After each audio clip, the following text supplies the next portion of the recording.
Hello friends, कैसे हैं आप सब। आज के इस वीडियो में हम पढ़ेंगे जो टॉप 50 क्वेश्चन हैं ह्यूमन एनाटॉमी एंड फिजियोलॉजी के। उनके सारे एमसीक्यूज हम देखेंगे इस वीडियो में। तो जितने भी गवर्नमेंट फार्मासिस्ट के एग्ज़ाम है, ये सारे एमसीक्यूज जो हैं उनके लिए बहुत ही ज़्यादा इंपॉर्टेंट हैं।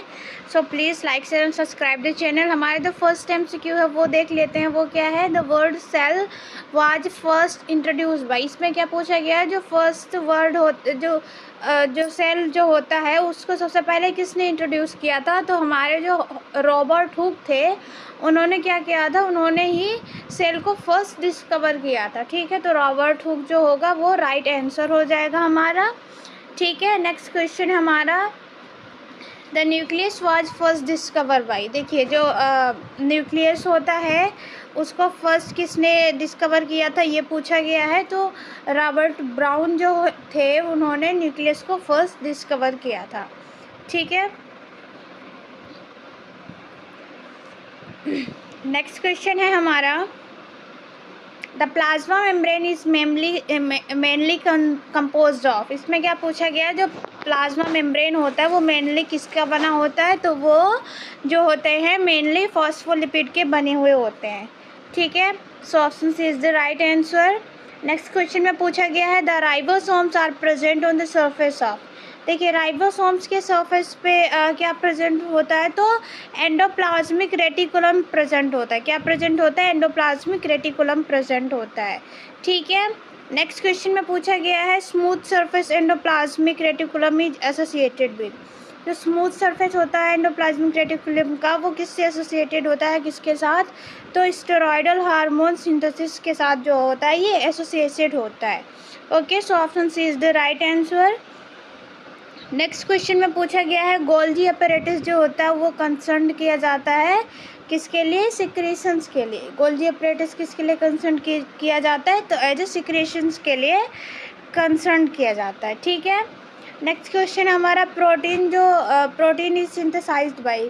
प्रोटीन जो होता है किसके थ्रू सिंथेसाइज्ड होता है? तो वो हमारा होता है राइबोसोम्स होता है। राइबोसोम्स की वजह से क्या होता है? प्रोटीन का सिंथेसिस होता है। ठीक है, so option A is the right answer. Next question में पूछा गया, जो डीएनए होता है मेनली किस में प्रेजेंट होता है? तो हमारा जो न्यूक्लियस होता है, ठीक है, जो हमारा न्यूक्लियस होता है इसमें क्या होता है? इसमें डीएनए प्रेजेंट होता है। ठीक है, मेनली इसी में डीएनए प्रेजेंट होता है। ओके, नेक्स्ट क्वेश्चन में पूछा गया है, the interval between each cell division is called. देखिए, जो सेल्स के बीच में इंटरवल्स होते हैं, ईच सेल्स के बीच में जो भी इंटरवल्स होते हैं उसके बारे में पूछा गया है। उसके बीच को क्या कहेंगे? तो उसे हम इंटरफेस कहेंगे। क्या कहेंगे? इंटरफेस कहेंगे। ठीक है, तो option C is the right answer. Next question में पूछा गया, द किडनी ट्यूब्यूल्स कंटेंट्स। देखिए, जो हमारा किडनी ट्यूब्यूल्स होते हैं उनमें क्या कंटेंट किया जाता है ये पूछ रहा है। तो उसमें क्यूबॉइडल एपिथेलियम जो होते हैं ये होते हैं। ठीक है, so option A is the right answer. Next question में पूछा गया, the uterine tube is lined with. जो हमारा जो यूट्राइन ट्यूब होता है वो किसके साथ लाइंड होता है? ये पूछा गया है क्वेश्चन में। तो सिलिएटेड कोमुलर एपिथेलियल जो टिश्यू होता है इसके साथ लाइंड होता है। Okay, so option C is the right answer. Next question में पूछा गया, हमारा जो स्किन होता है उसमें क्या कंटेंट करता है? जिसमें केराटिनाइज स्ट्रेटिफाइड एपिथेलियल टिश्यू होता है। ठीक है, okay, so option B is the right answer. Next question में पूछा गया, which one of this is a connective tissue.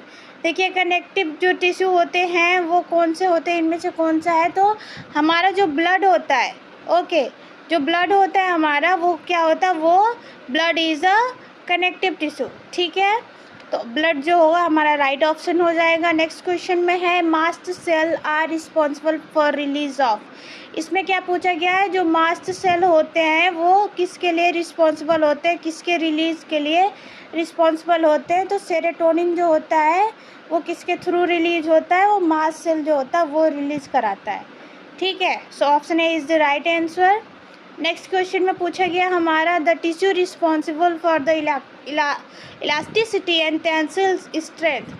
देखिए, ऐसा कौन सा टिश्यू है जो कि रिस्पॉन्सिबल होता है इलास्टिसिटी के लिए और टेंसिल स्ट्रेंथ के लिए? तो हमारा जो फाइब्रस टिश्यू होता है, ठीक है। हमारा जो फाइब्रस टिश्यू होता है ये रिस्पॉन्सिबल होता है किसके लिए, इलास्टिसिटी के लिए और टेंसिल स्ट्रेंथ के लिए। Okay, so option C is the right answer. Next question में पूछा गया है मायोग्लोबिन इज प्रेजेंट इन, देखिए मायोग्लोबिन किस में प्रेजेंट होता है ये पूछा गया है। तो स्टार्टिएटेड मसल जो फाइबर होते हैं इसमें क्या प्रेजेंट होता है, इसमें मायोग्लोबिन प्रेजेंट होता है। ठीक है, इसमें मायोग्लोबिन प्रेजेंट होता है। ओके, तो ये हमारा हो गया ऑप्शन नंबर क्वेश्चन नंबर 16। ठीक है, नेक्स्ट क्वेश्चन है हमारा स्मूथ मसल टिश्यू जो होते हैं वो कौन से होते हैं। स्मूथ मसल टिश्यू जो होते हैं वो हमारे होते हैं not under the control of will. देखिए हमारे इच्छा के अनुसार ये कंट्रोल नहीं होते हैं। स्मूथ मसल जो होते हैं वो not under the control of will, वो विल के कंट्रोल के हिसाब से नहीं रहते हैं। ठीक है, okay, so option B is the right answer. जो नेक्स्ट क्वेश्चन है इसमें क्या पूछा गया है, rhythmicity is a property of, किसका प्रॉपर्टी होता है, तो जो कार्डियक मसल होता है। ठीक है, जो कार्डियक मसल्स होते हैं इनकी प्रॉपर्टी होती है, क्या प्रॉपर्टी होती है, रिदमिसिटी होती है। ओके, नेक्स्ट क्वेश्चन है हमारे एक्सोन्स जो होते हैं, एक्सोन्स और डेंड्राइटिस जो होते हैं किसके पार्ट होते हैं, तो हमने पढ़ा है वो किसके पार्ट होते हैं, न्यूरॉन के पार्ट होते हैं। ठीक है, तो न्यूरॉन राइट आंसर हो जाएगा हमारा। नेक्स्ट क्वेश्चन में पूछा गया जो लिम्फेटिक टिश्यू होते हैं वो are concern with the, lymphatic tissue किसके साथ कंसर्न होते हैं, तो वो स्प्लीन के साथ कंसर्न होते हैं। किसके साथ, स्प्लीन के साथ लिम्फेटिक टिश्यू कंसर्न होते हैं। ठीक है, नेक्स्ट क्वेश्चन में पूछा गया द इंटरकोस्टल मसल जो होता है वो प्रेजेंट होता है। देखिए जो हमारा इंटरकोस्टल मसल्स होता है वो कहाँ प्रेजेंट होता है, तो हमारा जो रेस्पिरेटरी ट्रैक्ट होता है। ठीक है, जो हमारा रेस्पिरेटरी ट्रैक्ट होता है इसमें क्या प्रेजेंट होता है, इसमें इंटरकोस्टल मसल्स प्रेजेंट होती हैं। ओके, नेक्स्ट क्वेश्चन है हमारा the average volume of blood in the human body. देखिए जो ह्यूमन बॉडी होती है उसमें जो एवरेज वॉल्यूम ऑफ ब्लड होता है वो कितना होना चाहिए, तो उसमें 5.5 लीटर ऑफ ब्लड होना चाहिए, ये एवरेज वॉल्यूम होता है। ठीक है, ओके, नेक्स्ट क्वेश्चन है हमारा the immune response of the body is related to. देखिए जो इम्यून रिस्पॉन्स होता है बॉडी का वो किसके साथ रिलेटेड होता है, तो वो ग्लोब्यूलिन्स के साथ रिलेटेड होता है। ओके, नेक्स्ट क्वेश्चन में पूछा गया है, देखिए इसमें क्या पूछा गया है, which one of this nitrogenous waste product is present in the blood. देखिए इनमें से कौन सा जो नाइट्रोजीनियस वेस्ट प्रोडक्ट होता है वो ब्लड में प्रेजेंट होता है, ये पूछा गया है। तो जो हमारा क्रिएटिनिन होता है ये क्या होता है, ये नाइट्रोजीनियस वेस्ट प्रोडक्ट होता है जो कि हमारे ब्लड में प्रेजेंट होता है। ठीक है, तो हमारा ऑप्शन क्रिएटिनिन जो होगा वो राइट हो जाएगा। नेक्स्ट क्वेश्चन है हमारा which one of this cells is non nucleated. ठीक है, इनमें से कौन सा जो हमारे सेल्स होते हैं वो नॉन न्यूक्लिएटेड होते हैं, तो हमारे जो आरबीसी होते हैं, रेड ब्लड सेल्स जो होते हैं ये नॉन न्यूक्लिएटेड होते हैं। ठीक है, तो हमारे आरबीसी राइट आंसर हो जाएगा। नेक्स्ट क्वेश्चन में पूछा गया है जो नॉर्मल इरेथ्रोसाइट काउंट जो होता है वो कितना होना चाहिए, तो नॉर्मल इरेथ्रोसाइट काउंट जो होना चाहिए 5.5 मिलियन पर क्यूब जो होता है वो नॉर्मल जो इरेथ्रोसाइट काउंट होता है वो होना चाहिए। ओके, नेक्स्ट हमारे क्वेश्चन में पूछा गया है नॉर्मल हीमोग्लोबिन वैल्यू जो होता है मेल में कितना होना चाहिए, तो वो 15 ग्राम पर डेसीलीटर होना चाहिए। ठीक है, 15 ग्राम पर डेसीलीटर होना चाहिए।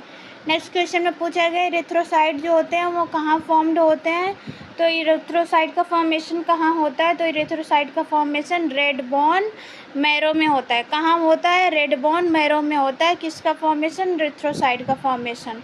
देखिए नेक्स्ट क्वेश्चन में पूछा गया हमारा जो लाइफ स्पेन होता है इरेथ्रोसाइट का वो कितना होता है, तो life span of erythrocyte is 120 days. ठीक है, 120 दिन का होता है किसका, लाइफ स्पेन इरेथ्रोसाइट का। ठीक है, नेक्स्ट हमारा पूछा गया है कि विच one of this groups of blood is universal donor. देखिए जो ब्लड के ग्रुप होते हैं वो कौन सा ऐसा ग्रुप होता है जो कि यूनिवर्सल डोनर होता है, जो कि किसी भी टाइप के जो ब्लड्स होते हैं उनको डोनेट कर सकता है, तो वो हमारा ब्लड ग्रुप ओ होता है। कौन सा होता है, ब्लड ग्रुप ओ होता है, यूनिवर्सल डोनर। अब वही बात करें हम कि यूनिवर्सल रिसिपिएंट कौन सा होता है, इनमें से कौन सा जो ब्लड ग्रुप है वो यूनिवर्सल रिसिपिएंट है, तो वो हमारा ए बी होता है। ठीक है, ए बी जो ब्लड ग्रुप होता है वो किसी भी ग्रुप के ब्लड से वो ब्लड को रिसीव कर सकता है, ले सकता है। ठीक है, और वो ग्रुप जो होता है वो किसी भी ग्रुप ऑफ ब्लड को जो होता है ब्लड डोनेट कर सकता है। ठीक है, नेक्स्ट क्वेश्चन में आ रहा जो the average total number of white blood cells. The white blood cells के एवरेज टोटल नंबर जो होते हैं 6000 से 8000 पर क्यूबिक mm होता है। ठीक है, नेक्स्ट क्वेश्चन है हमारा which one of these leucocytes are present in the major concentration.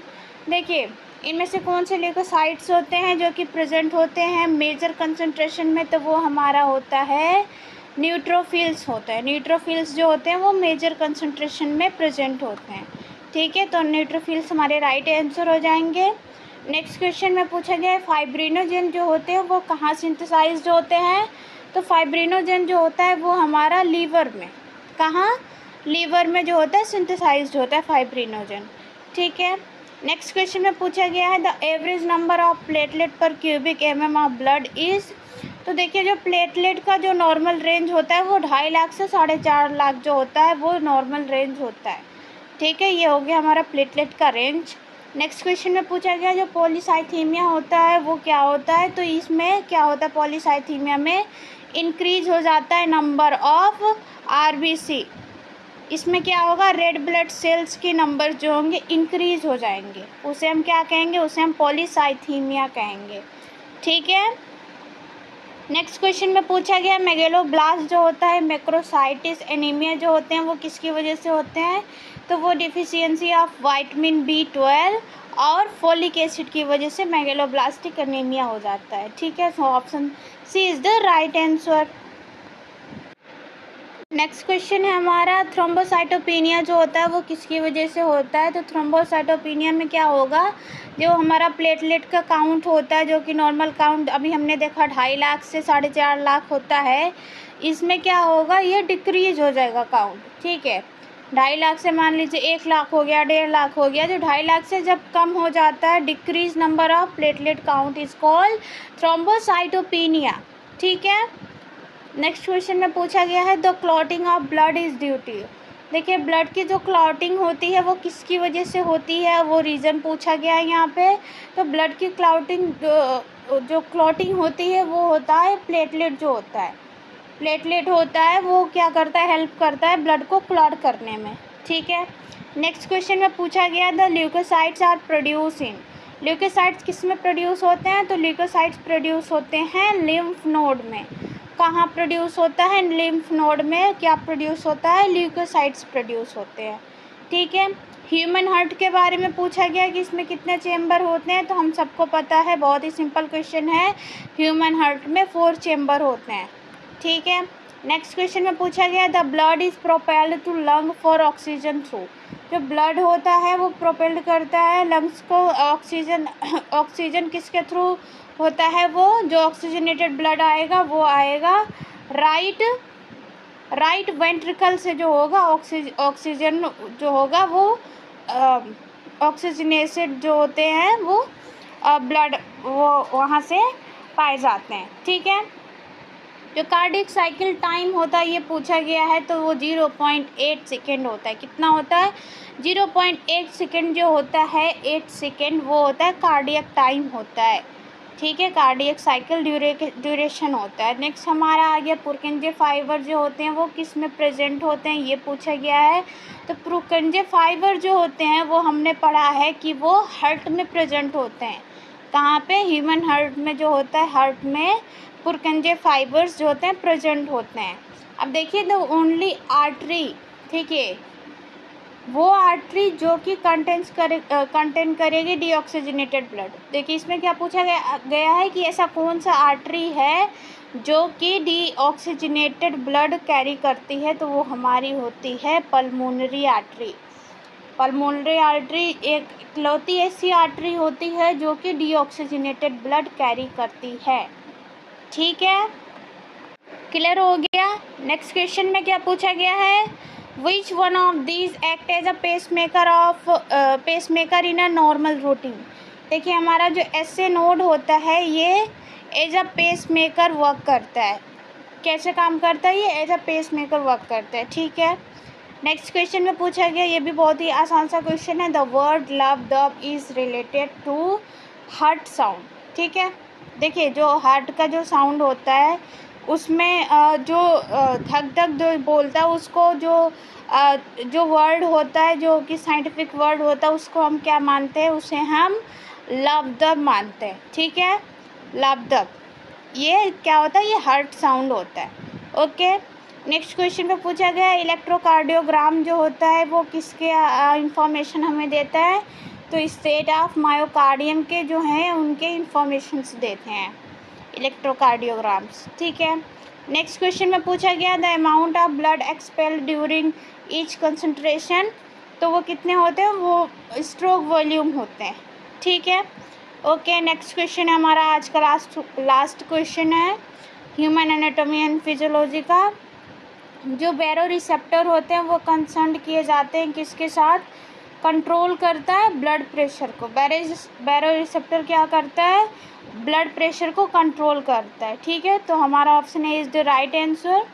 सो देखिए नेक्स्ट हम कई सारे वीडियोस और भी लाने वाले हैं जो कि गवर्नमेंट फार्मासिस्ट एग्ज़ाम के लिए बहुत ही ज़्यादा इम्पोर्टेंट है। So please like share and subscribe the channel. Thank you.